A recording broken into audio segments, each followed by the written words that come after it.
శంకర్ మంచి గారు, మరి కుంభరాశి వారికి ఈ 2015వ సంవత్సరం బాగా కలిసి వచ్చే అవకాశం ఉందా? అసలు వీరు కూడా ఏమైనా జాగ్రత్తలు తీసుకోవాలంటారా?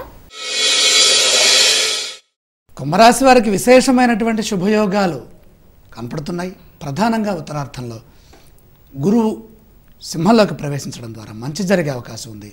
అయితే ప్రతి పనిలోనూ ఆలోచించి నిర్ణయాలు తీసుకోవాలి. అష్టమ రాహువు, ప్రయాణాల జాగ్రత్తలు అవసరం. ప్రమాదాలకు దూరంగా ఉండాలి, తగాదాలకు దూరంగా ఉండాలి, వివాదాలకి దూరంగా ఉండాలి. అలాగే శని దశమంలో ఉన్నారు కాబట్టి పనిలో స్పష్టత లోపిస్తుంది, భయం వేస్తుంది, ఎంత కష్టపడ్డా గుర్తింపు రాదు. కాబట్టి శని ధ్యానం తప్పనిసరి. వాక్స్థానగతుడైన గణపతి మూలంగా ఉన్నటువంటి గ్రహము కేతువు.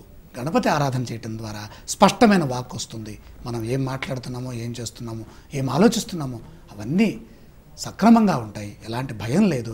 గ్రహదోషాలు వస్తూనే ఉంటాయి, పోతూనే ఉంటాయి. కానీ మనం మాత్రం గ్రహదోషాన్ని అధిగమించే ఆలోచన, సత్ప్రవర్తన, సద్భావన, సంకల్ప సిద్ధి తల్లిదండ్రుల ఆశీర్వచనం ద్వారా లభిస్తుంది. అలా చేస్తే ఉత్తమ ఫలితాలు 2015లో కుంభరాశి వారు కూడా పొందవచ్చు.